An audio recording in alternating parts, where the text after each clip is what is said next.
The knight rode slowly, on a loose rein and clearly lost in his own thoughts.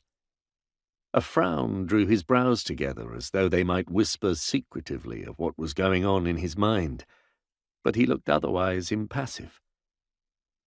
He was trying to remember topography from his youth, though in doing so he was assailed by other memories, mostly of the man who had journeyed with him for over 2 decades, and was now growing cold and stiff in the clearing where he had left him. He apostrophized himself out loud, and his horse's ears flicked back and forth, perhaps expecting an admonishing pull at the bit. It was foolishness, he told himself, to think of the past, for it was gone and irrelevant.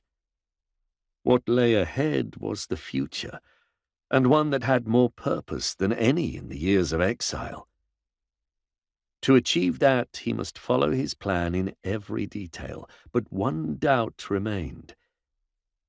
Did the brook, whose name at present still eluded him, truly mark the Shire boundary? And was it recognized by those who lived on either side? Either way, it would be best not to go far, not yet. There was no need for haste, for the body would surely not be discovered for several days at least, since it lay out of sight off the trackway, and any hue and cry would be half-hearted. By the time any report of it reached Worcester, the trail would be colder than the corpse. The track was descending now, and glimpses of the Severn to the right-hand side were spasmodic in the fast-fading daylight. The undergrowth beneath the trees was a little thicker on the left side, and a stunted holly, kept bushy by the overarching branches of oak and beech shading it from the light, would be good cover. He brought his mount to a halt and dismounted, leading it and the spare horse off the trackway and behind the screen of prickly leaves where he hobbled them. Then he took a roll from behind his saddle, removed both surcoat and, with some grunting, the encumbering mail shirt, and transformed from Templar into anonymous rider.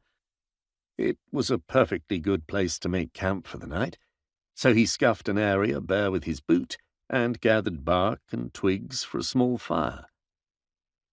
The autumnal display of nuts and berries would supplement the bread and smoked fish he had in his pack, and of course that was now feeding not 2 but only 1.